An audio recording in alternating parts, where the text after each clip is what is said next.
And this one is also a competitive game, but this one is a dice worker placement game. And this one also has a few really interesting mechanisms in it that I haven't really seen in any other games, because the way that this one works is that there's actually 3 different action locations out on the main board, with each of those being associated with a different instrument that the players are collectively trying to contribute effort to in order to build that instrument and score victory points. Each instrument does score a little bit differently than the others, so that might be a factor when players are trying to decide where they want to perform their actions. Each of the 3 different groups of actions do offer the same sets of actions at those locations, but each of them are going to be associated with a different colored icon. And you can see this one down here is orange, this one over here is black, and this one up here is gray. And those indicate which colored cat token you're going to be gaining for performing an action in that location. And this is important because in order to build a location on an instrument, you need to exhaust a number of cat tokens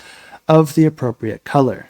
And of course, exhausted cats do need to rest, and you won't be able to get them back until you perform the rest action. But what's really neat about this game is that players are going to be taking turns placing their dice in order to perform an action, but whenever you place a die, you're going to be taking the action, but then immediately afterwards, your die is going to be moving clockwise into the next location and also increasing its pip value by 1. What this means is that on a future turn, rather than placing a die, you or one of your opponents can use one of the dice already placed out there in order to perform the action as many times as indicated by the pips on that die. If another player does choose to use your die to perform an action, then you're still going to be gaining the cat token associated with that location rather than them.